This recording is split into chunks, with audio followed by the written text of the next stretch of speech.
Lahat tayo ay gustong magmahal at mahalin. Pero minsan sa maling tao tayo napupunta dahilan para tayo mismo ay maging masamang tao din.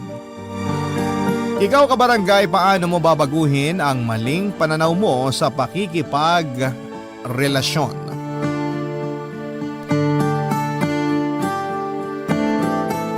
Dear Papa Dudut, magandang tanghali po sa inyo at sa kapwa ko kabarangay. Tawagin niyo na lamang po ako sa pangalang Albert. 27 years old, taga Rizal at avid listener niyo po ako at madalas kong pakinggan ang Barangay Love Stories through podcast at na-inspire po ako sa mga kwento ng ating mga kabarangay. Kaya naman naisipan ko na gusto ko rin pong magbahagi. Pero bago tayo dumako doon ay gusto ko muna kayong bigyan ng kaunting impormasyon tungkol sa akin. Dati po akong volunteer teacher sa isang special education school sa bayan namin. Pero sa kasalukuyan ay ako na po ang tumatao sa family business namin. Papa Dudut, hindi ko na po idedetalye ang tungkol sa pamilyang kinalakhan ko dahil ang gusto ko pong ikwento ay kung paano ako napunta sa sitwasyong hindi ko na alam kung paano alisan.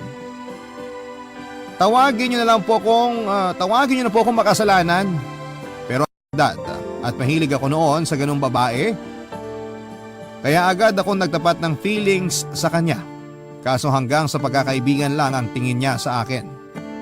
Umaasa pa rin ako na magbabago ang nararamdaman niya at magugustuhan ako, pero hindi na yon nangyari hanggang sa graduate na kami sa college. Nalaman ko na lamang sa kaibigan niyang si Heidi na nag-asawa na siya at may anak na sila. Broken hearted po ako noon, Papa Dudut. Kahit na hindi naging kami, masakit sa akin ang katotohanan hindi na siya magiging akin. Hindi lang halata sa ating mga lalaki pero grabe tayong magdamdam kapag nasaktan. Nang time na yon ay naging marupok din ako at nakuha ko pa talagang i-chat siya.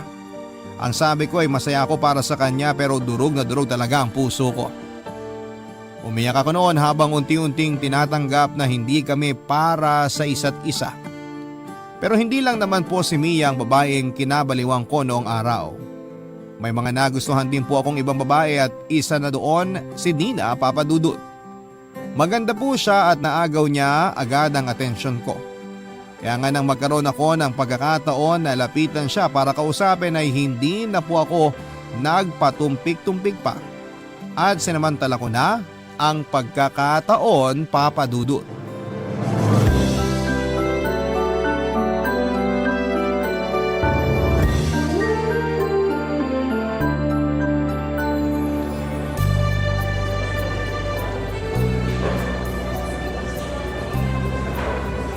Hi miss, pwede ba kitang tabihan?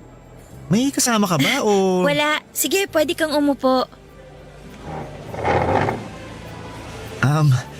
Ako nga pala si Albert. Ikaw, anong pangalan mo? Dina. Bagay na bagay sa'yo. Kasing ganda mo. Wow ha? Ngayon lang tayo nagkita pero bumabanat ka na ng ganyan. Hindi yun banat. Nagsasabi lang ako ng totoo. Maganda ka talaga. At kahit sinong lalaki sa paligid mo mapapalingon talaga sa'yo. Sandali. May boyfriend ka na ba? Mamaya may lumapit dito tapos suntukin na lang ako bigla ah. Sira, walang lalapit kasi wala akong boyfriend. Sa ganda mong yan, maniwala ako sa'yo. Kung ayaw mong maniwala, di wag mo. Ikaw ba? Baka may jowa ka na ha? Alam mo, sakto kasi wala akong girlfriend. Seryoso? Wala ka bang nililigawan o kahit crush man lang? Meron akong niligawan pero binasted lang ako eh. Saklap naman. Oo, hindi na yata ako magkaka-girlfriend. Ewan ko ba? Ginawa ko naman lahat. Huwag kang magsalita ng ganyan. Baka hindi lang talaga kayo para sa isa't isa. Alam mo, may nabasa ako. Sabi doon, kapag hindi kayo nagkatuluyan ng taong gusto mo, ibig sabihin may ibang nakalaan para sa'yo. Kaya dapat hindi ka manghinayang. Feeling ko, nakita ko na yung tao na gusto ko. At katabi ko na siya ngayon, Dina. Dahan-dahan lang. Bigla-bigla ka kasi nagsasabi ng kung ano-ano dyan eh. Wala akong sinasabing kung ano-ano. Totoo yun. Alam mo, ilang araw na rin akong tsumitsyempo kung paano ka makakausap ng tayong dalawa lang. Swerte ko ngayong araw na solo kita. Hanga rin ako sa'yo kasi ang tapang mo. Yung ibang lalaki dyan, malamang natorpe na. Sila yun. Ibahin mo ako. Kapag may nagugustuhan akong babae, hindi ko na pinatatagal. Sinasabi ko na kaagad. Kung ganon, gusto mo ko. Seryoso ka talaga dyan? Walang halong keme yan, ha? Tung mukhang to, nagbibiro. Pero maniwala ka. Gusto talaga kita. Hindi kita pipiliting magustuhan ako pero sana bigyan mo ako ng chance na makilala natin ang isa't isa. Sabi mo, single ka. Single rin ako. Walang magagalit. Ano kasi Albert, Hindi mo kailangan mag-decide ngayon. Bukas, magkita tayo rito. Tapos sabihin mo sa akin ang sagot mo.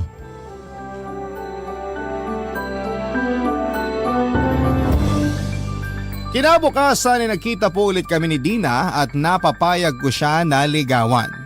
Hindi nga nagtagal papadudot ay naging kami po at ako na siguro ang pinakamasayang lalaki sa balat ng lupa.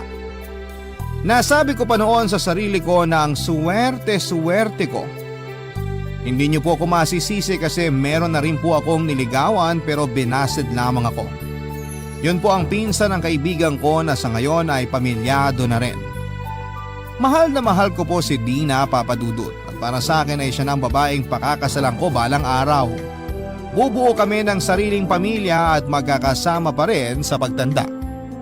Kaya lang hanggang pangarap na lang yon dahil tulad ng ibang magkarelasyon ay dumanas din po kami sa pagsubok ni Dina. Kaibahan lang ay hindi namin yon nalagpasan ng magkasama. Ang sinasabi ko po ay nang mapansin ko na nawawala na siya ng oras sa akin. Hindi naman po ako demanding na boyfriend at hindi rin ako palaaway. Kaya ang unang ginawa ko noon ay plinano kong kausapin siya ng masinsinan sakaling meron na ngang problema sa relasyon namin na hindi ko alam, papadudot.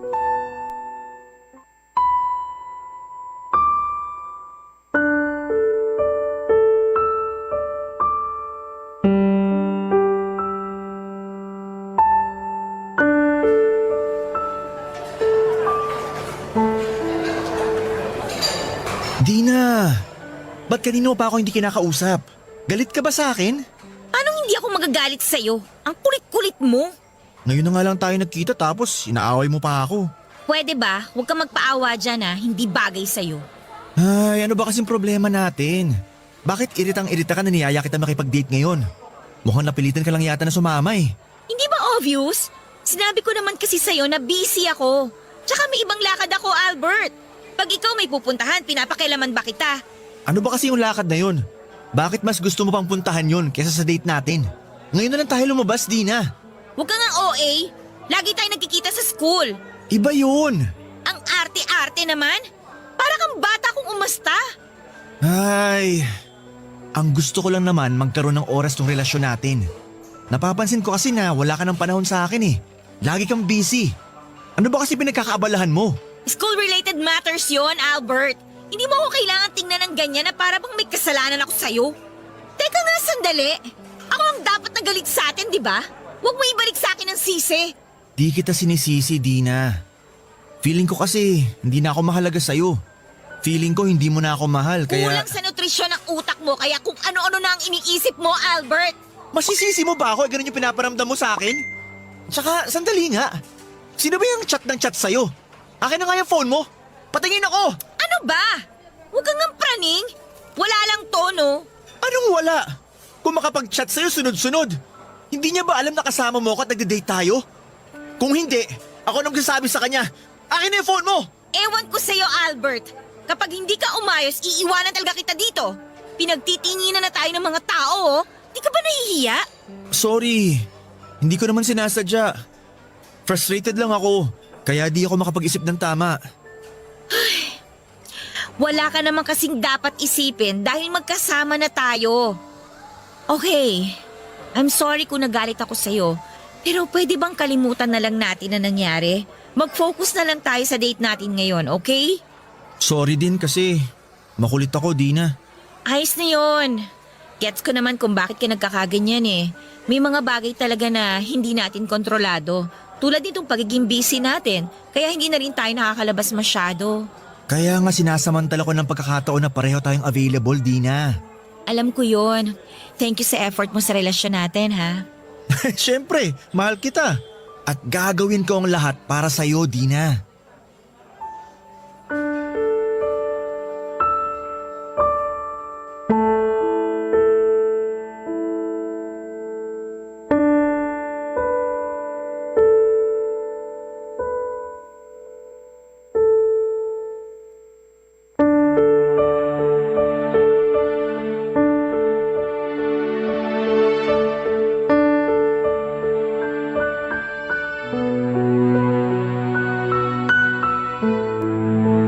Papa Dudut, hindi po ako kumbinsido sa sinasabi ni Dina na hindi tungkol sa ibang bagay ang dahilan kung bakit lagi siyang busy pero wala akong nagawa noon dahil ayaw kong mauwi sa matinding pagtatalo ang usapan namin, Papa Dudut. Kaya kahit mabigat sa dibdib ay nanahimik na lamang ako. Pero sabi nga nila walang sikretong hindi nabubunyag. Ganun po ang nangyari matapos kong matuklasan ng tunay na dahilan kung bakit walang panahon sa akin si Dina.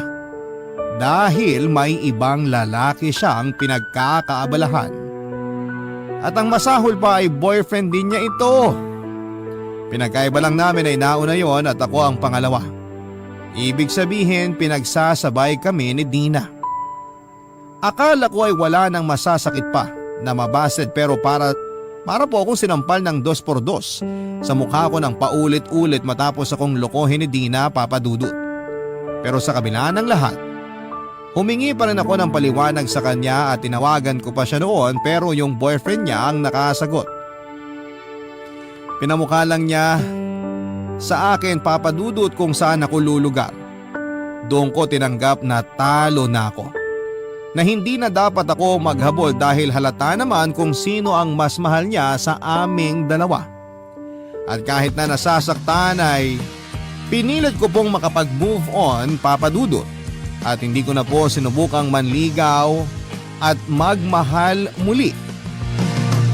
Tinanggap ko na lang, Papa Dudut, sa sarili ko na wala ng pag-asa para sa akin ang maging maligaya dahil malas ako sa pag-ibig. May sekreto po akong aaminin. Noong 7 taong gulang ako ay nakaramdam na ako ng kakaiba sa yaya kong si Rona. Maganda po kasi siya, morena at may katawang makurba. Sa edad niyang 30 years old ay mukha pa rin siyang bata at isang araw ay pinapatulog po ako ni Rona noong tanghali pero hindi ako dalawin ng antok tapos ay nakita ko na lamang na nakaidlip na siya. Doon ko siya tinitigan ng husto at nakaramdam ako ng pagnanasa na halikan siya. Pero pinigilan ko po ang sarili ko dahil alam kong mali yun. Nang lumaki na ako ay nadala ko po yung ugaling yon, kaya madalas akong magkagusto sa matanda sa akin. Pero dahil napakamalas ko sa pag-ibig ay hindi ko na po sinubukang maghanap ng single na babae para lingawan. Pagod na kasi ako. Pero puputi na lang siguro ang uwak. Hindi na yon mangyayari. Hanggang sa isang beses ay nakapanood ako sa internet ng mga video ng mga lalaki na kung tawagin ay other guy. Sila po yung kumakabit sa may mga asawa o karelasyon na. Karamihan sa kanila intensyonal ang pakikiapid. At mukha naman silang masaya kaya naisip ko na bakit hindi ko subukan yon. Hindi nga nagtagal ay nakilala ko si Rochelle via Facebook. Sobrang ganda po niya, Papa Dudut. Para siyang si Marian Rivera. Pagkatapos ko siyang i-add ay nag-message na po ako sa kanya at nakipag-video call ako, Papa Dudut.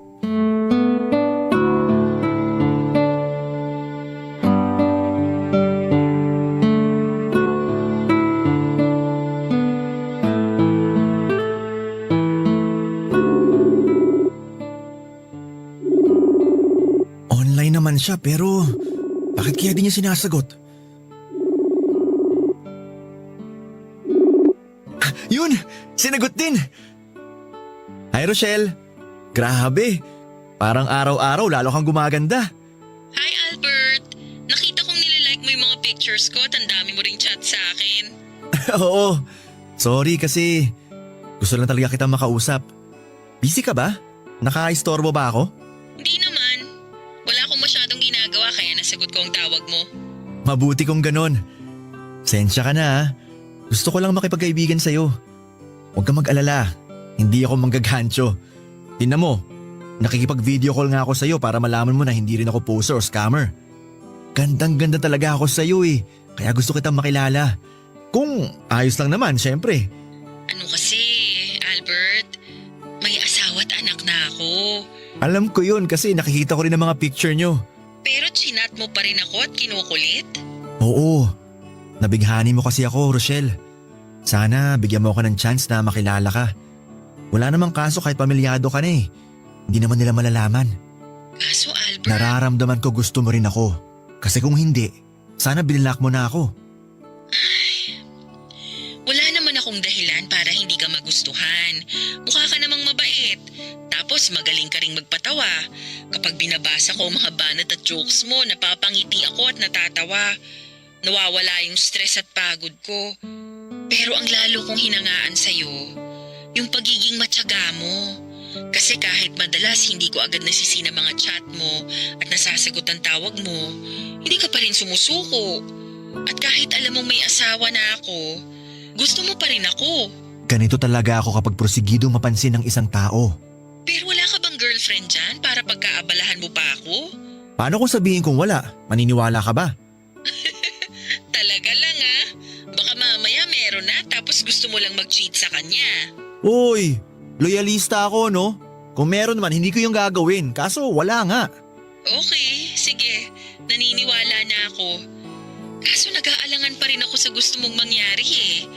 Kahit na magkalayo tayo, may asawa pa rin ako, Albert. Paano kung mahuli niya tayo? Hindi yun mangyayari dahil mag-iingat tayo, Rochelle. Sige na, pumayag ka nang makipag-LDR sa akin. Hindi naman ako demanding na boyfriend. Maiintindihan ko kung mas marami man ang oras na igugugol mo sa mag-ama mo. Ewan ko. Hindi pa rin ako sigurado. Saka anong assurance ko na mapagkakatiwalaan kita? Sa panahon ngayon, madami ng manluloko at gago. Kaya nga kikilalanin muna natin ang isa't isa. Pangako, magbabago rin ang tingin mo sa akin dahil hindi ako susuko na patunayan sa'yo kung gaano kita kagusto. Siyempre, alam ko po na meron na siyang asawa at mga anak. Kaya nga hindi na ako nagulat matapos niyang ipamukha sa akin na taken and not available na siya. Pero wala po akong pakialam, Papa Dudut. Ang goal ko noon ay makikabit sa may asawa o may karelasyon tulad ng mga napapanood ko. Kaya imbes na ma-discourage ay na-challenge pa ako na magpapansin kay Rochelle. Kaya pagkatapos naming mag-video call ay inisto ko muli ang mga pictures niya at lalo ko lang siyang pinagpantasyahan, Papa Dudut. Sa sobrang ganda niya at sexy ay mapagkakamala na wala pa siyang anak. Hindi nga nagtagal ay lagi na kaming nagkaka-chat. Doon ko na sinamantala ang pagkakataon na dumamoves sa kanya at sinabi ko rin na gabi-gabi ko siyang iniisip. Mabuti na lang at hindi siya natakot sa akin at in-entertain pa rin niya ako dahil mas malambing pa ako kesa sa asawa niya. Lalo ko lang din siyang kinulit na makipag-LDR sa akin, Papa Dudut. Nung una ay hesitant pa talaga siya pero inassure ko na dahil malayo naman kami sa isa't isa, taga Mindanao kasi siya ay walang magiging komplikasyon ng relasyon namin. Hindi nga nagtagal ay naging kami rin ni Rochelle, Papa Dudut. At sa bawat araw na lumilipas, lalo lang po akong naging masaya sa relasyon namin kahit na magkalayo kami. Pero may pagkakataon na minsan ay nagiinit po ang katawang ko, Papa Dudut. Yun po yung unang beses na niyaya ko si Rochelle na gawin yung bagay na eksklusibo lamang para sa mga mag-asawa.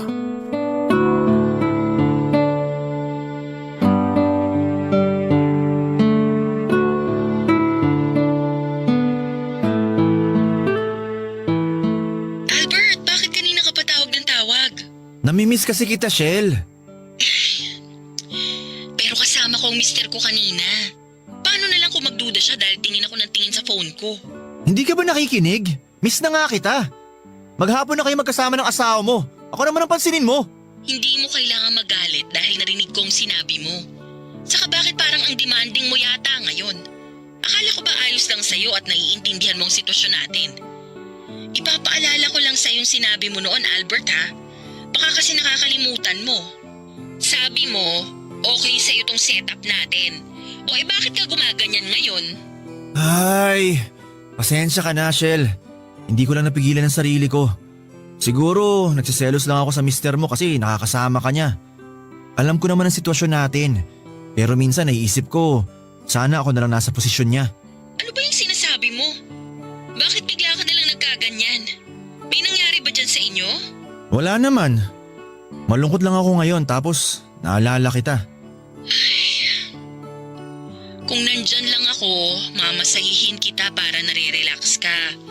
Kung di mo na itatanong, magaling yatang trumabaho tong mga kamay ko. Talaga? Nako, sana talaga nandito ka, Shell. Pero, pwede mo naman akong pasayahin kahit na nandiyan ka. Ano? Naisip ko lang, since may relasyon naman tayo. Nasisiraan ka na ba, Albert? Ayoko! Bakit? Di ba napag-usapan naman natin yun? Sabi mo willing kang subukan, mapaligaya mo lang ako. Shell, please. Atin-atin lang naman to, wala makakaalam. Kasama ko ang asawa ko dito sa bahay. Ano na lang ang sasabihin nun pag nalaman niyang… basta! Eh di pumunta ka sa CR. O di kaya, hinaan mo lang boses mo. Sige na, pumayag ka na. Promise, magugustuhan mo rin pagkatapos natin. Albert naman! Please, kahit ngayon lang. Pero hindi ko alam kung paano gawin yun. Wala akong experience sa ganun. Huwag ka mag-alala. Basta sundin mo lang ipapagawa ko. Magtiwala ka sa akin. Ano, pumapayag ka na ba? O sige, pero mamaya na lang kapag tulog na ang asawa at anak ko. Salamat, Shell! O sige na, ibababa ko na muna. Hinahanap na ako ng asawa ko. Puntahan ko lang dun, baka magduda na yon. Okay, pero sa akin ka mamaya ah. Pagkatapos po namin gawin ang bagay na yon ni Rochelle ay sobrang saya po ng kalooban ko, Papa Dudut. Sa katunayan, ang sarap ng tulog ko ng gabing yon. At pakiramdam ko ay para akong sanggol na hinihele sa duyan. Alam ko na mali, marumi at makasalanan ang ginawa naming yon. Pero hindi ko na po inisip ang sasabihin ng iba dahil satisfied po ako sa nangyari sa amin. Hanggang sa ang isang beses na yon ay nasundan pa nga ng isa pang beses, Papa Dudut. Daig ko pang nasa cloud 9 dahil sa sobrang ligaya kahit na sa phone lang namin yon ginagawa. Kasama na rin kasi doon yung thrill na baka mahuli kami ng asawa niya. Papa Dudut, hindi po ako nag-aral at lumaki para maging salot sa relasyon at makasino ng pamilya. Pero habang tumatanda po ako ay nagbabago po ang tingin ko sa mundo. Siguro ay dala na rin ang pinagdaanan ko noong araw. Mga kabiguan sa pag-ibig, niloko at pinagmukhang tanga. Madalas ay tuksuhin na malapit nang lumagpas sa kalendaryo ang edad pero wala pa rin girlfriend. Kaya ako naging mapusok. Matino pa naman ako mag-isip pero madali po akong madala sa damdamin kaya ang resulta ay paulit-ulit ko pong nakikita ang sarili ko na nasa pakikiapid. Para sa akin ay wala naman itong pinagkaiba sa normal na magkarelasyon. Pero hindi lang talaga tanggap sa lipunan natin na pwede tayong magmahal ng higit pa sa isa, Papa Dudut. Kabarangay, i-share mo ang iyong barangay love stories. Sabay-sabay nating pakinggan ang iyong kwento ng pag-ibig, buhay at pag-asa. Ipadala lang sa barangaylovestories@yahoo.com. Suntok sa buwan na magkaroon ng happy ending ang relasyon namin ni Rochelle. Pero umaasa pa rin ako na siya na yung babaeng tinadhana sa akin ng langit na makakasama ko sa habang buhay. Wala po akong pakialam kahit pamilyado na siya. Kung maghihiwalay sila ng asawa niya ay sisiguraduhin kong hindi sila mapapariwara ng anak niya dahil handa akong tumayong padre di pamilya nila. Nakakatawa man pakinggan at marami sa ating mga kabarangay ang magsasabi na nahihibang na ba ako pero wala po akong kakayahang pigilan ang damdamin ko dahil nagmahal lang naman po ako, Papa Dudut. Nagpatuloy ang relasyon namin ni Rochelle pero hindi nagtagal ay nangyari ang kinakatakutan ko. Napansin ko na lamang po kasi na may kakaiba sa pakikitungo niya sa akin. Alam ko naman na may kaagaw ako sa oras niya dahil pamilyado na siyang tao. Pero iba yung kutob ko ng panahon na yon. Nawawala na po ng oras sa akin si Rochelle at hindi na kami regular na nagkaka-chat o nagvi-video call. Miss na miss ko na siya at bago pa ako masiraan ng ulo, sa kakaisip kung ano ang mali sa amin ay nakipag-video call po ako sa kanya at nag-usap kami. Doon ko po nalaman ang saloobin ni Rochelle tungkol sa relasyon namin, Papa Dudut. Dahilan para masaktan po ako ng sobra-sobra.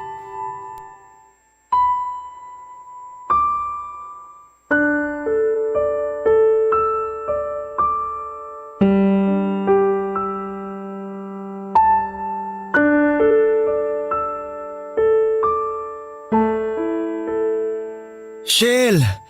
Bakit ilang araw mo nang hindi sinasagot ang call ko? Sinisin mo lang din ang mga chat ko. Albert, magkasama kami ng asawa ko. Naliligo lang siya ngayon. Wala akong pakialam. Lagi na lang kayong magkasama. Paano naman ako, Rochelle? Teka, bakit bihis na bihis ka yata? Saan ang punta mo? Aalis kami ng asawa at anak ko. Kakain kami sa labas.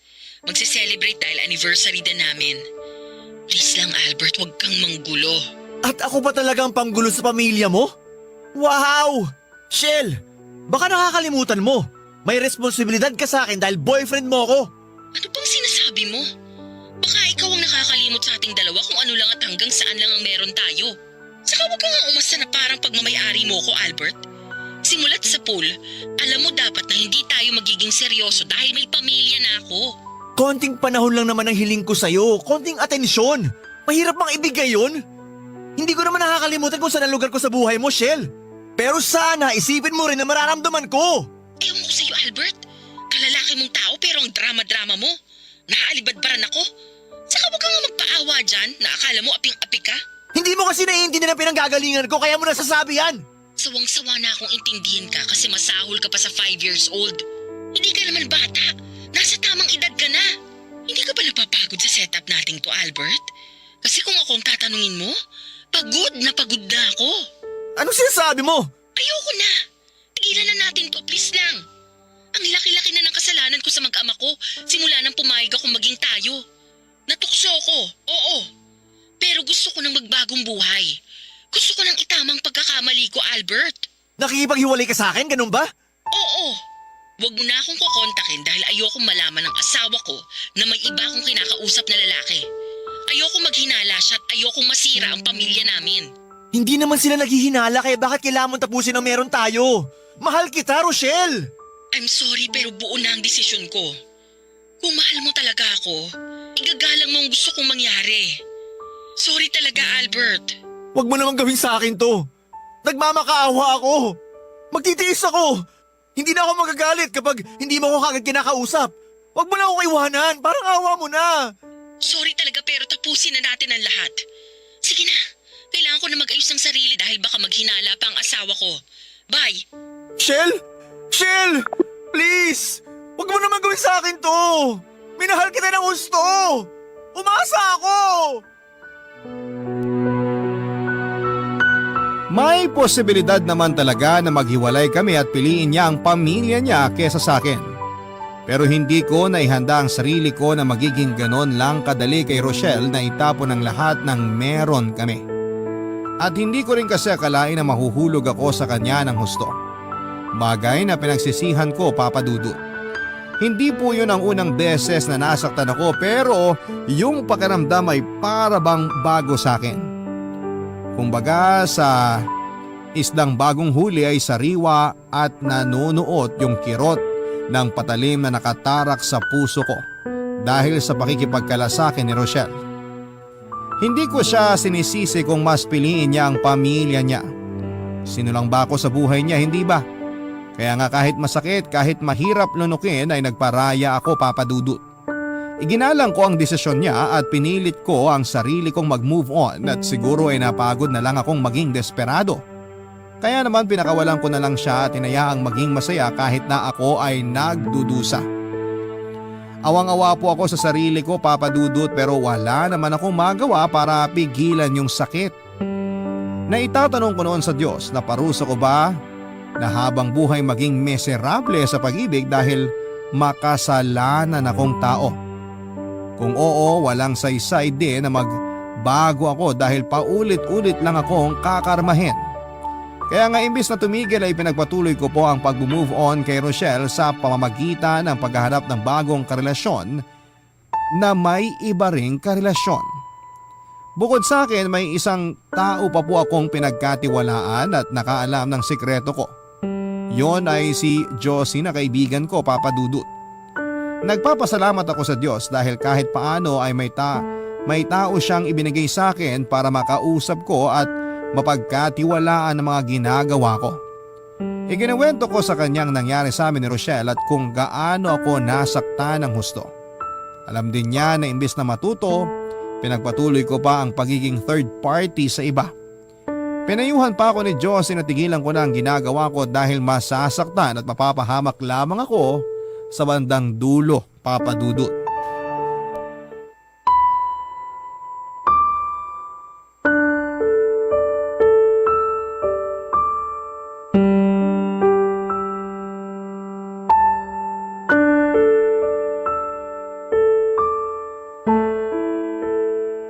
Alam mo na pwede ka na namang masaktan ng husto sa dulo pero ginagawa mo pa rin. Ewan ko ba naman sa'yo, Albert?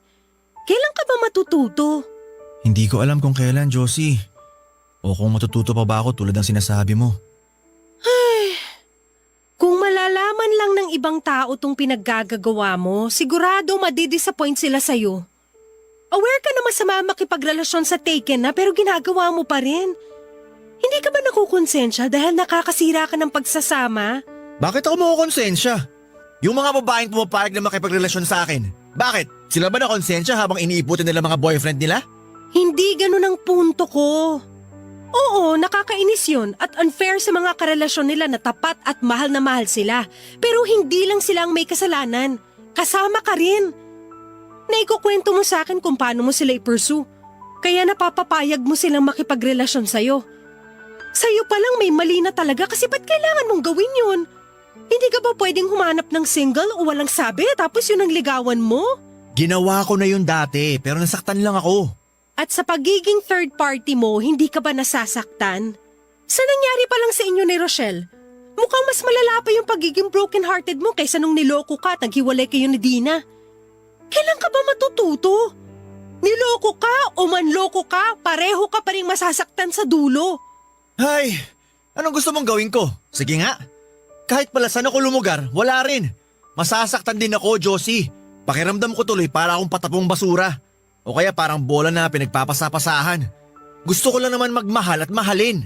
Lahat tayo gustong maranasan na umibig at ibigin. At hindi natin kontrolado kung anong klaseng tao ang darating sa buhay natin. Kung mabuti ba siya o masama. Pero kahit nagaano pa kapangit ang maging karanasan natin sa pag-ibig, wag natin tong i-apply sa sarili natin. Kung niloko ka, wag ka maging instrumento para makapanloko. Kung ginamit ka, wag mong ibalik sa ibang masamang bagay na naranasan mo. Albert, kaibigan kita. At bilang kaibigan mo, gusto kong mapabuti ka. Alam ko hindi habang buhay nasa ganitong setup ka. Napangangatawanan mo na talaga ang pagiging third party hanggang pagtanda mo. Nalulungkot ako dahil ayaw kitang mapahamak. Gusto ko maging masaya ka. Please, magbago ka na. Pagkatapos naming mag-usap ni Josie ay napag-isipan ko ng gusto ang mga sinabi niya. Na kailangan ko na talagang magbagong buhay dahil yun lang ang paraan para mapabuti ako. Aminado ako na nahihiya ako sa sarili ko dahil sa pinaggagawa ko. Pero paano nga ba tumigil sa gawain na kinasanayan ko na?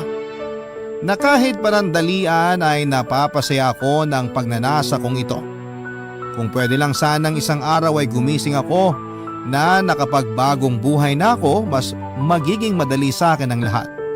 Pero dahil walang ganon sa tunay na buhay, Imbis na sundin ang sinabi ni Josie na magbago na ako ay ipinagpatuloy ko pa rin ng pakikiapid ko, Papa Dudut. Sa kasalukuyan ay nasa third party setup pa rin po ako, Papa Dudut. Sinusubukan ko na wag masyadong ma-fall para hindi ako masaktan ng husto. Alam ko na kabaliwan dahil walang assurance na hindi ako mapapahamak pero ewan ko ba. Wala na po yata akong pag-asa para ako mawala pa sa sitwasyong ito. O kung meron man ay malaking palaisipan sa akin kung papaano. Siguro ay pride na rin na may kasamang pagpapanggap dahil kahit alam ko na mali ay pinipilit ko pa rin na gawing tama. Sana po ay mapayuhan po ninyo ako sa aking pinagdaraanan para magbago ang pananaw ko sa pakikipagrelasyon. Maraming salamat po, Papa Dudut, sakaling mapili po ninyong itampok ang kwento ko sa Barangay Love Stories. Palagi po kayong sinusuportahan namin dahil magaganda at nakapagbibigay ng aral sa buhay ang inyong programa. Ang inyo pong kapuso at kabarangay forever, Albert. Barangay Love Stories.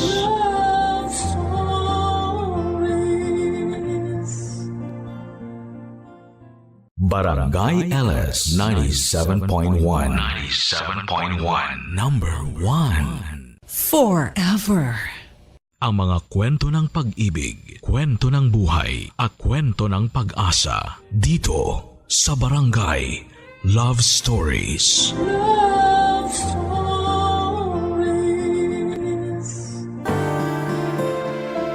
Ang pagmamahal ay hindi palaging may kapalit. Dahil mas mahalaga na minamahal mo ng buo at totoo ang isang tao. Kahit ikaw na lang ang lumalaban. Ikaw, kabarangay, kaya mo bang ipagpatuloy ang pagmamahal kahit na ikaw na lang ang naniniwala? Dear Papa Dudut, sa buhay natin ay palaging may isang taong nagbibigay ng kulay at direksyon sa atin. Yung taong ginagawa nating dahilan para maging matatag tayo at magpatuloy na maging malakas. At masasabi ko na walang ibang pwedeng makapagbigay kulay sa buhay ko kung hindi ang nag-iisang anak kong si Marlon. Papa Dudo, tawagin niyo na lamang po ako sa pangalang Selly. 51 years old at nagtatrabaho bilang mananahe sa isang pabrika. Maaga kong nabiyuda dahil namatay sa stroke ang asawa ko. Kaya naman mula noon ay mag-isa ko nang tinataguyod ang anak kong si Marlon. Maswerte ako na may mabubuting tao na handa pa ring tumulong sa akin noon. Pero hindi talaga naging madali ang pagiging single parent ko. Pero kinaya ko para sa nag-iisang anak ko. Dahil wala naman na siyang ibang aasahan kung hindi ako lamang, Papa Dudut.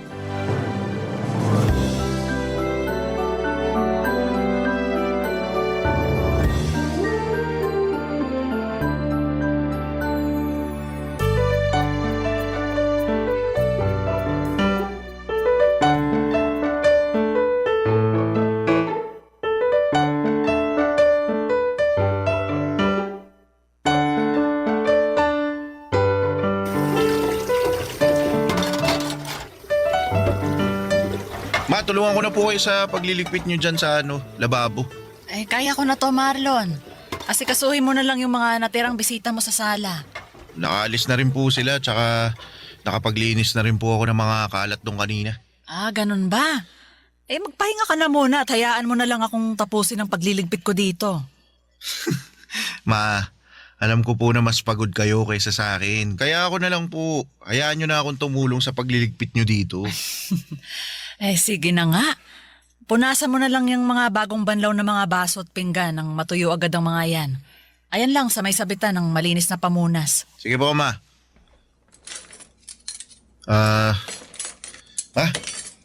Thank you po pala sa paghahanda nyo para sa pagtatapos ko ng high school.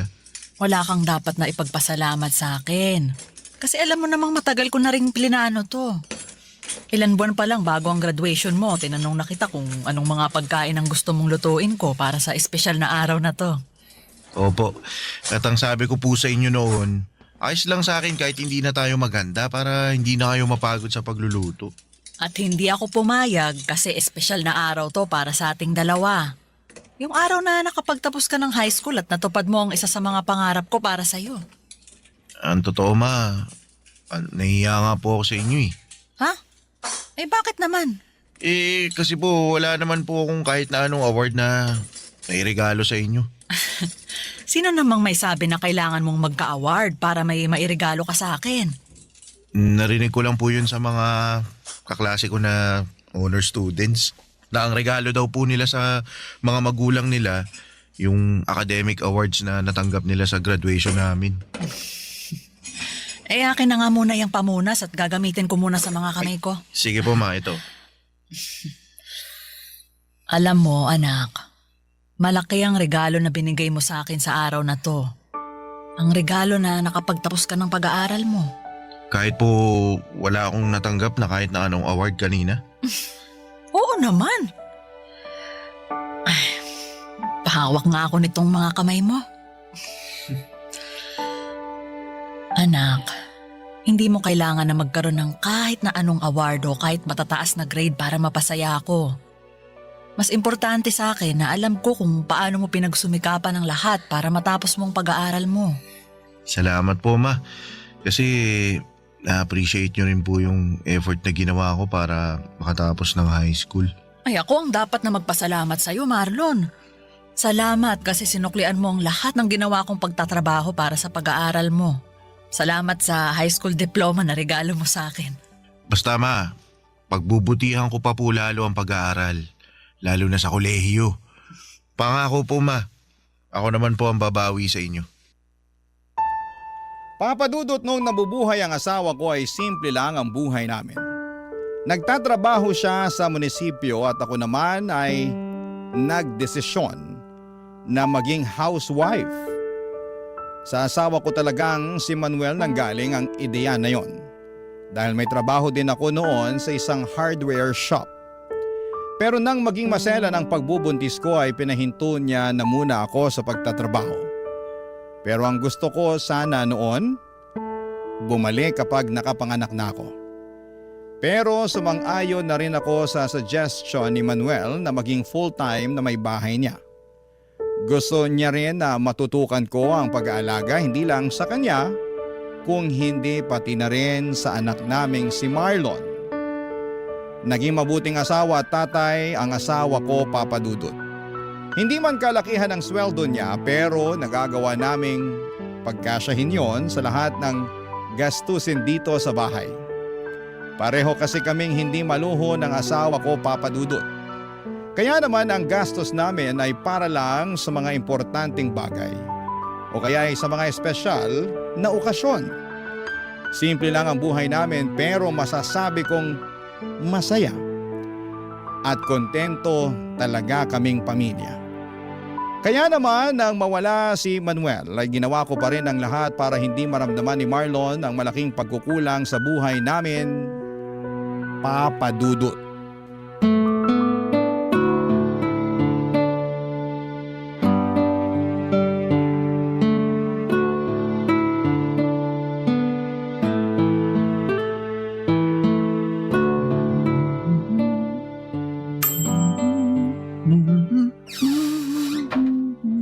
Oh, Marlon, ang aga mo naman yatang nakauwi ngayon. Opo ma, hindi po kasi pumasok yung professor sa last subject kaya yun, canceled yung klase namin. Sakto ang uwi mo kasi katatapos ko lang din halos mag-bake. Uy, nag-bake po pala kayo ng paborito kong banana cake. Ayos. Nag-request kasi yung ninang Pia mo para sa birthday ng anak niya. Request din daw ng anak niya kaya hindi na ako nakatanggi na mag-bake para sa kanila. Pwede mo nang kainin yung nasa isang tray dahil yan ang first batch na binake ko. Sige po ma, kukuha na po ako dito ha.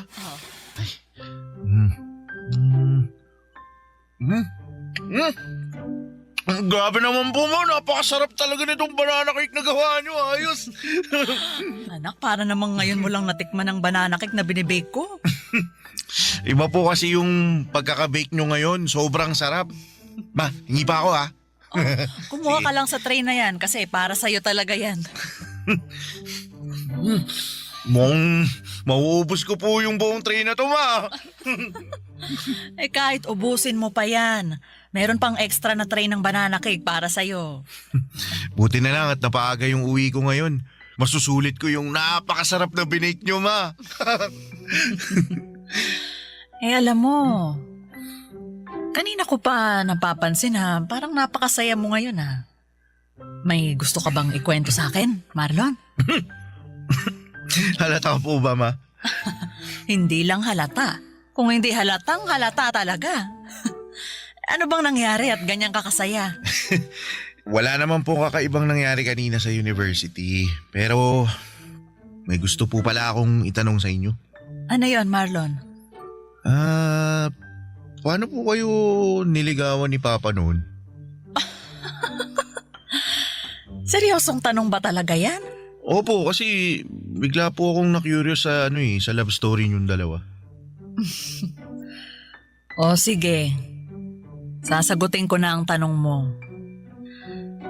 Ang papa mo kasi, hindi mahiyain tapos makulit na parang ikaw. Mahilig siyang magbigay ng mga regalo pero hindi yung mga mamahaling bagay.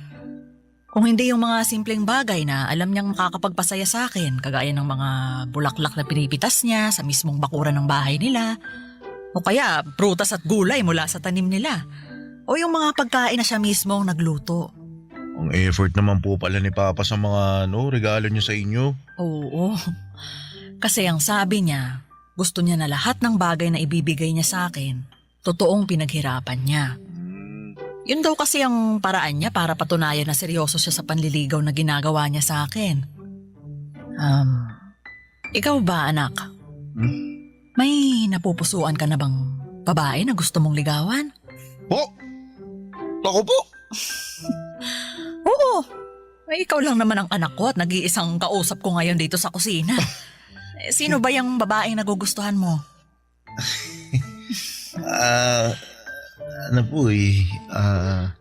Kaklase mo ba yan? Hindi po, pero estudyante rin po siya sa university na malapit sa amin. Giselle po yung pangalan niya, ma. Ganda siya. Mabait. May cute na dimple sa magkabilang pisngi niya. Tapos kapag ngumingiti po siya, mas lalo po siyang nagiging cute sa paningin ko. Tsaka mabait po talaga siya. Sigurado ako, magugustuhan niyo po siya, ma.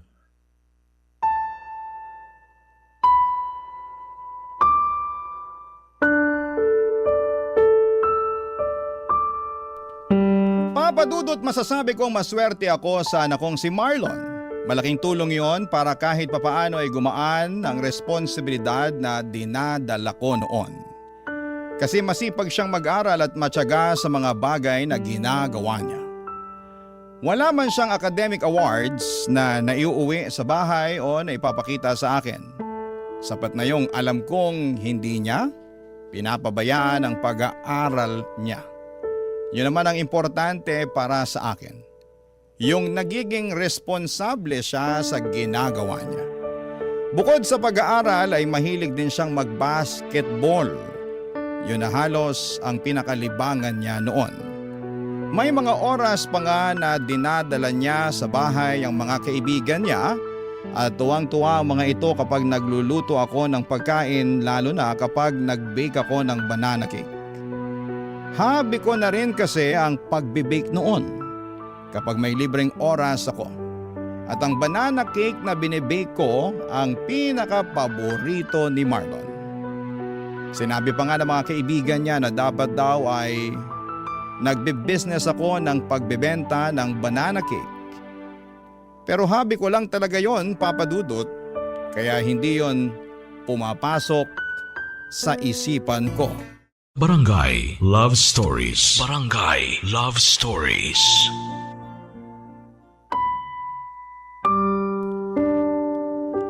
Papadudot, hindi madalas magkwento si Marlon ng tungkol sa mga babaeng nagugustuhan niya. Naririnig ko lang sa mga kwentuhan nila minsan na may mga kaibigan niya na nag-uusap kapag nakatambay sila sa bahay. Ang pag-aasaran nila ay tungkol dito. Kaya nang magkwento na sa akin si Marlon ay natuwa talaga ako. Kasi yun ang unang beses na ginawa niya yon. Nararamdaman ko kaagad na medyo malalim ang pagkagusto niya kay Giselle. Kasi iba ang mga ngiti sa labi niya habang nagkukwento tungkol dito. Papadudot madalas din na hawak niya ang cellphone niya kapag nasa loob siya ng bahay. Nakangiti habang nakaharap dito. Sa 10 oras naman ng gabi ay naririnig ko rin ang boses niya na mahinang nagsasalita at tumatawa. Sigurado akong si Giselle rin ang kausap niya noon.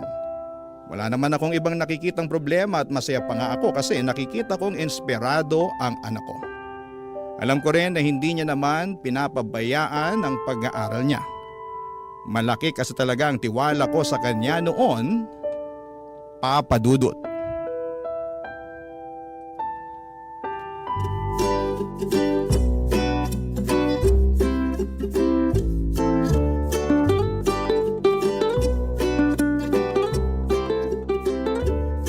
Anong masasabi mo sa sinigang na hipon na luto ni Mama? Masarap, Marlon. Kinilig ka sa sarap, di ba? Parang ganun na nga. Sabi ko naman sa'yo masarap magluto yung mama ko. Mamaya matitikman mo yung napakasarap na banana cake na palagi niyang binibig. Nirequest ko talaga yun para sa'yo. Naku, kapag natikman mo yun, makakalimutan mo talaga yung pangalan mo. Totoo ba yan, ha? Marlon, Oh. baka naman masyado nang mag-expect si Giselle na masarap ang binibake ko na banana cake, ha? Bakit? Masarap naman po talaga, Ma. Ang dami na nga pong gustong umorder at maging reseller ng binibake nyo Kayo na lang po talaga yung tumatanggi sa kanila. Alam mo naman na hobby ko lang ang pagbibake na ginagawa ko, Marlon. Pareho po kayo ng mommy ko, tita. Mahilig din po siyang mag-bake. Talaga? Ano yung madalas na binibake ng mami mo? Chocolate brownies and muffins po, tita. Pero hobby lang din po niya ang mag-bake kasi ayaw niya rin po na gawing business yun Alam mo, sa totoo lang kasi, magastos din gawing business ang pagbibake. Malaki-laking puhunan ang kailangan namin kung gusto talaga naming simulan yun. Marami ring oras ang makakain sa bawat araw namin. Nabanggit din po yan ni mommy, tita. Pareho naman daw silang may maayos na trabaho ni daddy kaya hindi niya pinupush na gawing business. Tsaka ayaw niya rin daw po na bawasan pa ang budget na para sa bahay o sa pag-aaral ko. Kaya nga sabi ko kay mommy sa oras na makatapos ako ng pag-aaral at magkaroon ng regular na trabaho, ako mismo ang magpapatayo ng bakery para sa kanya. Nakakatuwa ka naman, Giselle. Bakit yun naman po nasabihan, tita? Kasi bumubuo ka na kaagad ng mga pangarap para sa magulang mo. Sa panahon kasi ngayon hindi lahat ng kabataan ganyan mag-isip. Pero ayos lang naman sa akin kasi alam ko na iba na talaga ang kinasanayan ng mga tao ngayon. Magkakaiba nga po ang paniniwala ng mga tao pagdating sa bagay na yan. Basta para sa akin po, obligasyon pa rin naming mga anak na suklian lahat ng naging sakripisyo ng mga magulang namin. Sana dumami pa ang mga anak na kagaya mo. Kasi hindi lahat ng magulang nagkaroon ng oras na makapag-ipon para sa sarili nila. Yung iba, binuhos ang oras at buhay nila sa mga anak nila.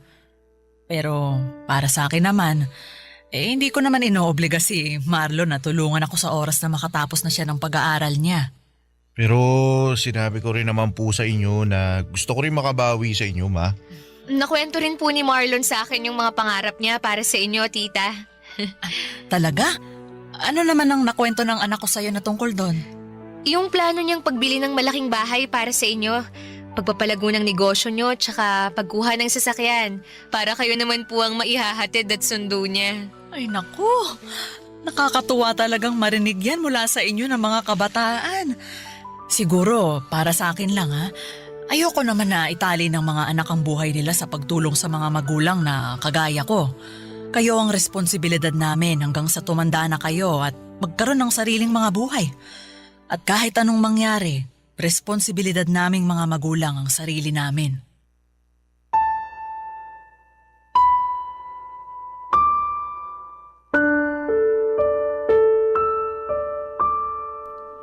Papadudot masasabi kong magandang dalaga si Giselle lalo na sa personal. Nakita ko na siya sa mga pictures sa cellphone ni Marlon. Hindi siya katangkaran, payat, maputi ang kutis at palangiti ang mga labi niya. Mabait at magalang din siyang makipag-usap sa akin noon. Naramdaman ko na nahihiya pa siya sa akin dahil panay ang gamit niya ng po sa tuwing magsasalita siya. Nakwento nga ni Marlon na bago pa man sila makarating sa bahay, ilang beses pa raw na napatigil sa paglalakad si Giselle at nagtanong tungkol sa akin. Ang sabi niya sobrang kinakabahan daw talaga ito na makilala ako. Halata talaga yon sa boses niya noong magkausap kami. Pero hindi naman nagtagal noon at naramdaman ko na kahit papaano ay nagiging magaan na ang loob niya na kausap ako. Sa unang beses na nakilala ko ng personal si Giselle bilang nililigawan ng anak ko ay nagustuhan ko na kaagad siya para kay Marlon. Naisip ko kaagad na makakasundo ko siya dahil nakikita ko ang sarili ko sa kanya. Kagaya ko ay nag-iisang anak lang din pala siya ng mga magulang niya. Pangarap niya na makapagtapos ng pag-aaral at matulungan ng papa at mama niya. Naniniwala raw kasi siya na kailangan niyang suklian ang lahat ng sakripisyo ng mga ito sa kanya, Papa Dudut. Kaya noon pa lang ay natutuwa na kaagad ako dahil mukhang maayos na babae ang napiling ligawan ng anak kong si Marlon, Papa Dudut.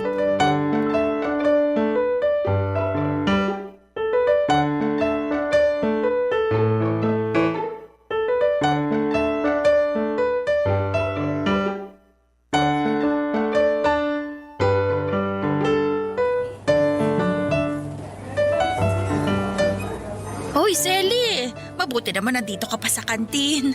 Patapos ka na bang kumain? Ay, hindi pa, Pia. Halos kakasimula ko lang din mag-lunch. Ay, naku sakto. May kasabay pala akong kumain. Oh, nagbabaon ka pa rin pala ng pagkain mo. Oo, mas tipid eh. Ayan din ang nasa isip ko, kaya palagi rin akong may baon para sa lunch break natin. Maiba ako, no? Kumusta na nga pala yung inaanak ko? Ayun, sa awa ng Diyos, lumalaking mabuti at magalang na anak. Ay, hindi ka ba niya binibigyan ng sakit sa ulo? Naku, hindi. Kagaya ng sabi ko, mabait talaga si Marlon. Masipag mag-aral, saka may nililigawan na ngayon. Ay, talaga? Ay, mabuti ayos lang sa'yo na nanliligaw na yung anak mo. Oo naman. Wala naman akong nakikita na masama sa ginagawa niya, Pia. Binata naman si Marlon at dalagang nililigawan niya. Alam mo kasi, iba na rin ang mga kabataan ngayon. Baka lang makabuntis na maaga yung inaanak ko. Naku, may kilala ko ang anak ko at alam ko na responsable siya sa bawat bagay na ginagawa niya. Nakilala ko na nga rin yung nililigawan niya eh. Talaga? Oo. Paminsan-minsan dumadalaw din sa bahay. Nako mabait naman ba? Oo, mabait saka magalang. Gusto ko na nga ang batang yun para sa anak ko eh. Pero ang sabi ni Marlon, hindi niya minamadali si Giselle. Maghihintay siya na maging handa na si Giselle na sagutin siya.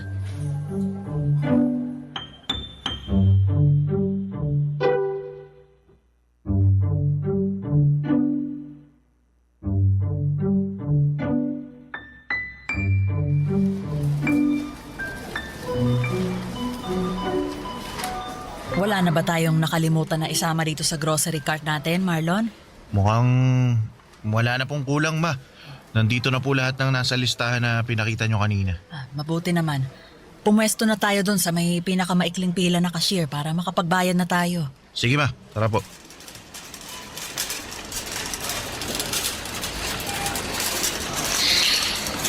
Ang daming tao ngayon dito sa grocery, no? Oo nga po, may. Mabuti na lang sinamahan mo ko at nagawa kong tapusin agad ang pag-grocery ko. Hindi rin naman po ako busy ngayon. Wala ba kayong lakad ni Giselle? Wala po, ma. Umuwi po kasi sila ng parents niya sa Pangasinan para sa birthday celebration ng lola niya. Pero, ma, ano pong tingin nyo kay Giselle? Mukha naman siyang mabait talaga, Marlon. Natutuwa nga ako at napakagalang niyang makipag-usap sa akin. Halata na mahiyain talaga siya, lalo na nung unang beses ko siyang makausap. Mahihain po talaga yun. Naalala ko naman yung kaba niya nung sinabi ko na ipapakilala ko siya sa inyo. Namutla yung mukha. Tsaka yung labi niya namutla rin. Hindi naman ako mukhang masungit ah. Bakit siya kinakabahan na makilala ko? First time niya raw po kasi na maipakilala sa magulang ng nanliligaw sa kanya. Sabi ko naman po, ang dahilan kung bakit dinala ko siya sa bahay para makilala niya ang espesyal na tao sa buhay ko. Kung sino yung nagbibigay ng buhay sa akin at humubog sa kung sino ako ngayon. Tsaka gusto kong makita niya mismo kung gaano kabait at kaganda yung mama ko. At nagawa mo pa talagang isingit ang pambobola na yan sa akin. Di nagsasabi lang po ako ng totoo pero alam niyo ma, mabait talaga si Giselle. At yun ang dahilan kung bakit sigurado ako na siya na ang gusto ko makasama na bumuo ng mga pangarap sa buhay. Ano pala sa tingin mo ang estado ng panliligaw mo sa kanya? Mukha naman pong malaki yung pag-asa ko. Nararamdaman ko po na gusto niya rin ako eh. At malapit niya na ako sagutin ma.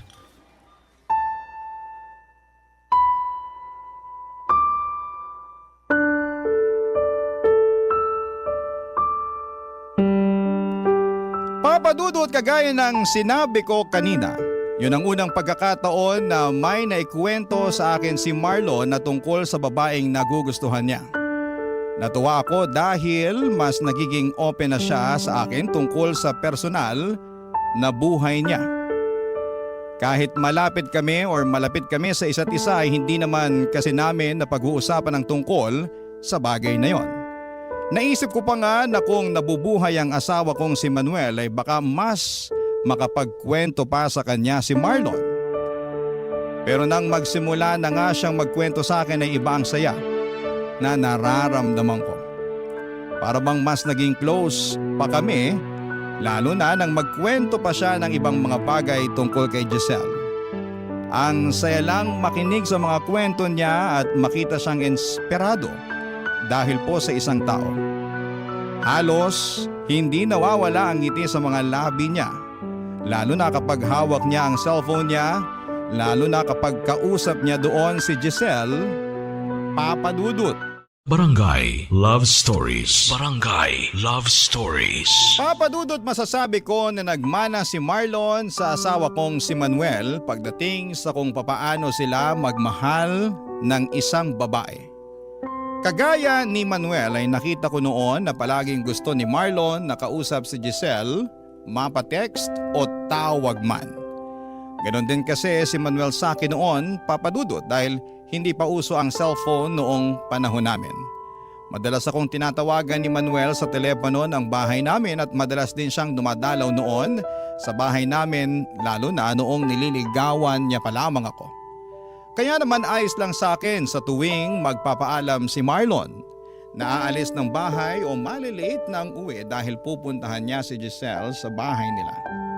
At sa tuwing magkukwento si Marlon ang tungkol sa panliligaw na ginagawa niya kay Giselle, nakikita ko ang kakaibang kislap at saya sa mga mata niya. Bagay na nagbibigay din ng saya sa akin kasi ramdam ko noon kung gaano niya kamahal si Giselle, Papadudot.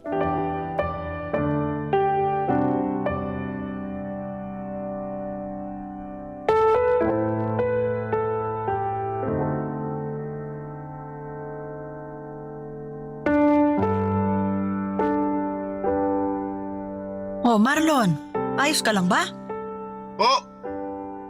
Opo ma, ayos lang ako. Sigurado ka? Opo. Eh bakit parang ibang boses mo kanina? Nagbubukas pa lang nitong pinto, naririnig na kitang halos nanggigigil dyan sa cellphone mo. May problema ba, anak? Ma, sinabi ko na nga wala akong problema, di ba? Ano po ba mahirap intindihin sa sinabi ko? Ayos lang po ako kaya hindi nyo na kailangan paulit-ulit na tanungin. At hindi mo rin kailangan na magtaas ng boses habang kausap mo ko, Marlon. Pasensya na po ma. Ayos lang. Ano ba kasing problema? Sino ba yung parang paulit-ulit na tinatawagan mo? Wala po ma. Yung kaklase ko lang po yung tinatawagan ko kasi may kailangan ako itanong tungkol sa research paper namin eh. Sige po, papasok na muna ako sa kwarto kasi may gagawin pa ako eh.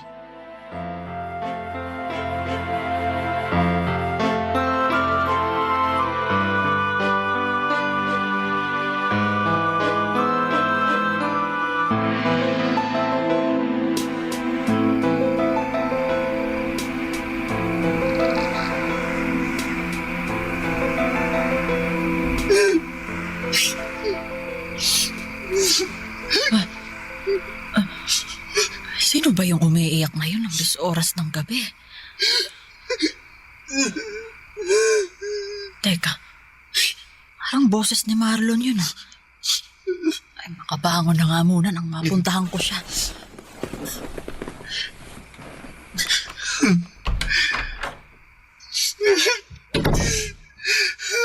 Ginawa ko naman lahat.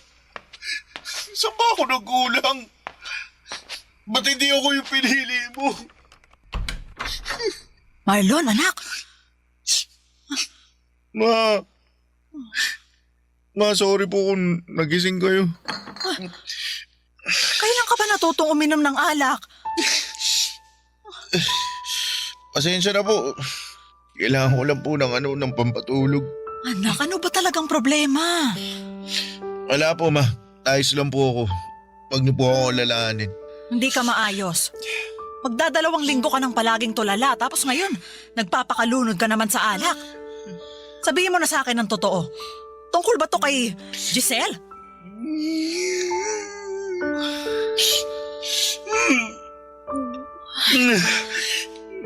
Nag-away ba kayo ni Giselle? May hindi ba kayo naging pagkakaunawaan? Ano ba talagang nangyari, Marlon? Kinausap ko po kasi si Giselle. Sabi niya, humito na raw po ako sa ginagawa kong panliligaw sa kanya. Baka naman kasi gusto lang niya na mas makapag-focus muna sa pag-aaral niya. Kaya niya sinabi yun. Ma, hindi po kasi yun yung dahilan kung bakit niya ako pinahinto sa panliligaw ko sa kanya. Ano bang naging dahilan niya? Sabi niya po kasi, sabi niya may boyfriend na raw po siya. May mahal na siyang iba kaya wag ko na raw sayangin yung oras ko sa kanya. Ma, ba't naman ganun? Ginawa ko naman lahat eh. Ginawa ko lahat para patunayan yung pagmamahal ko sa kanya pero bakit hindi po ako yung pinili niya? Bakit ako po yung naiwan? Anak, si Giselle lang ang makakasagot sa mga tanong mo, ha? Alam kong mahirap pero sa ngayon, kailangan mong magpakatatag. Hindi lang naman si Giselle ang babaeng pwede mong mahalin. Bata ka pa, Marlon. Marami pang pwedeng mangyari sa buhay mo. Pero si Giselle po kasi yung gusto ko eh. Siya po yung mahal ko. Wala po ibang pwedeng mahalin kundi siya lang. Ma, siya lang po. Mahal ko si Giselle eh. Mahal na mahal ko po siya. Mahal na mahal.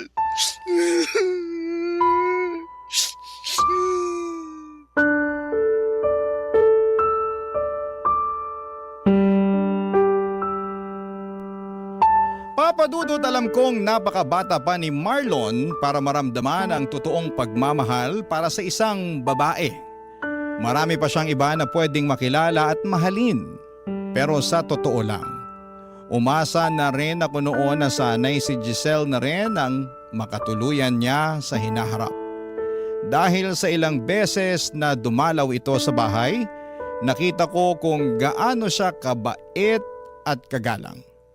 Kaya pati ako ay nalungkot nang malaman ko na hindi niya kayang suklian ang pagmamahal ng anak ko.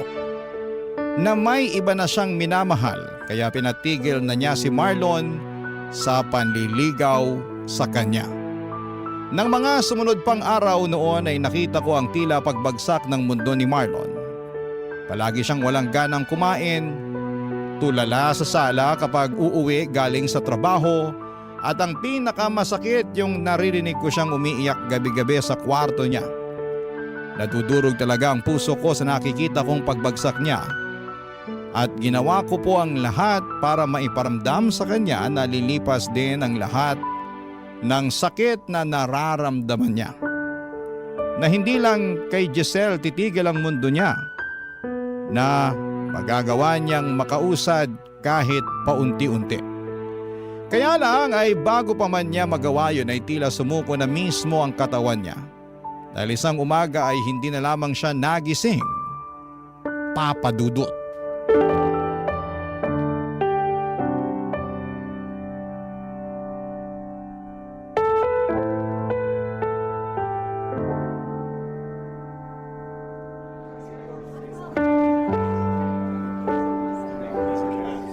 Selly, hindi mo pwedeng pabayaan ang sarili mo. Wala na rin namang dahilan para alagaan ko pang sarili ko, Bea. Huwag mo namang sabihin yan. Wala na si Marlon eh. Wala na yung nag-iisang tao na nagbibigay ng dahilan para mabuhay pa ako sa mundong to. Selly, dapat ako na lang yung namatay eh. Dapat ako na lang yung hindi nagising. Dapat ako na lang ang nandyan sa kabaong na yan. Tama na yan. Huwag kang magsalita ng ganyan. Alam mo, Pia, akala ko talaga okay na si Marlon. Na kahit paano, nakakausad na siya. Magkasabay pa kaming naghapunan noon. At nakita ko na rin siyang umiti ulit. Yun pala. Yun na ang muling beses na makikita ko siyang nakangiti. Pia, napakabata pa ng anak ko. Napakabata pa niya para mamatay. May dahilan kung bakit maaga siyang kinuha ng Diyos. Isipin na lang natin na hindi niya na mararanasan pa yung ibang paghihirap sa mundong ito. Selly, lakasan mo lang loob mo, ha? Kailangan mas lalo kang magpakatatag ngayon. Tita Selly, Giselle, anong ginagawa mo dito? nakikiramay po ako. Ikaw? Nakikiramay? Ang lakas naman talaga ng loob mong pumunta talaga dito sa burol ng anak ko. Selly, huminahon ka. Paano ko hihinahon kung nasa harapan kong dahilan kung bakit namatay ang anak ko? Tita, wala po akong kasalanan. Wala! Sigurado ka? Kung hindi mo pinaasa ang anak ko, hindi siya masasaktan ng sobra. Hindi ko po pinaasa si Marlon. Kung hindi mo siya pinaasa, sana hindi ka na lang pumayag na ligawan ka niya. O sana, hindi mo na lang pinatagal ang panliligaw niya sa'yo. Giselle, alam ko namang hindi mo obligasyon na mahalin ang anak ko. Hindi mo obligasyon na suklian ang pagmamahal niya sa'yo, pero sana, hindi mo na lang siya pinaasa. Sana hindi mo na lang sinayang ang pagmamahal niya sa'yo. Kaya umalis ka na dito! Umalis ka na! Selly, huwag mong itulak si Umalis ka na Giselle. dito! Selly! Sandali lang po. Gusto ko lang pong makita si Marlon kahit saglit lang. Wala kang karapatang makita siya dahil ikaw ang dahilan kung bakit nandyan siya sa kabaong na yan! Umalis ka! Umalis ka Tita, na! sorry po. Hindi ko po gusto na mangyari sa kanya to.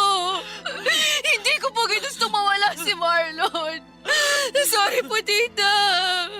At hindi na rin umubuhay ng mga sorry mo si Marlon! Selly, tama na. Huminahon ka na. Umalis ka na dito, Giselle!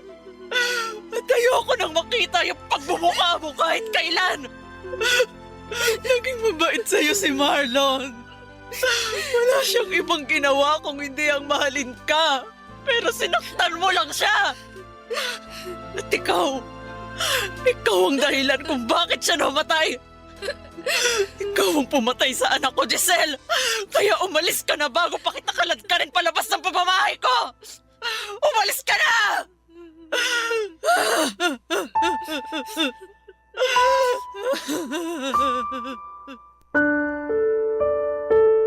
Bangungot ang kinamatay ng anak kong si Marlon Papadudot. Pero pakiramdam ko ako ang habang buhay na nabubuhay noon sa isang bangungot. At kung pwede lang ay magising na ako sa bangungot na yon. Kung pwede lang na sana ay hindi na lamang totoong wala na ang nag-iisang anak ko. Hindi totoong iniwanan niya na ako. Kaya lang kahit na anong kurot o sampal pa ang gawin ko sa sarili ko. Kahit na anong kirot pa ang maramdaman ko ay hindi na mababago pa ang katotohanang wala na si Marlon. Naalala ko pa ang huling gabi na nakausap ko siya.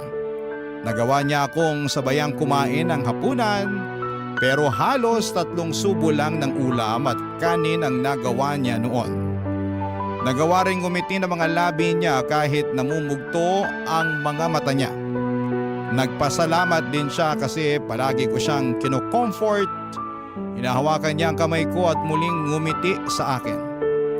Akala ko Papa Dudut ay okay na siya noon.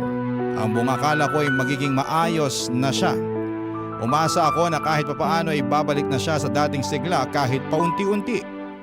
Na matututunan na niyang makausad kahit mabagal. Pero hindi pala. Hindi man siya ang sumuko, ang katawan niya naman ang nagdesisyon na hindi na lumaban pa.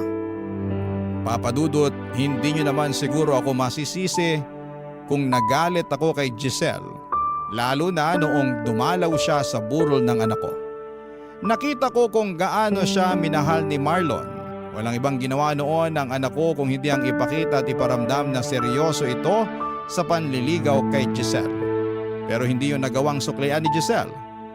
Ang nasa isip ko sana noong una pa lamang ay hindi na pinatagal ni Giselle ang panliligaw sa kanya ni Marlon. Sana'y hindi niya pinaasa ang anak ko. Sana'y hindi niya pinalalim ang pagmamahal na nararamdaman noon Wala na rin ng namang anak ko dahilan Papa para Dudut sa kanya. Hindi man siya pumatay sa anak ko, para sa akin ay siyang naging dahilan ng pagkamatay ni Marlon. 2 taon na ang nakakalipas mula nang mawala si Marlon, pero parang kahapon lang nangyari ang lahat. Parang kahapon lang niya ako iniwanan. At umaasa ako na sa paghilom ng sugat ng puso ko Papa Dudut dahil sa pagkawala niya ay maghilom din ang galit na nararamdaman ko para kay Giselle. Dahil alam ko na hindi rin gugustuhin ng anak ko na patagalin ang nararamdaman kong galit para sa babaeng sobra niyang minahal. Salamat po sa pagbasa ng aking liham at sa mga kagaya ko na nawala ng minamahal sa buhay. Naway makausad tayo at matutong magpatawad sa mga nakapanakit sa atin. Ang inyong kapuso at kabarangay forever, Selly. Anong say mo sa Barangay Love Stories na ito? Pagkwentuhan natin sa comment section yan.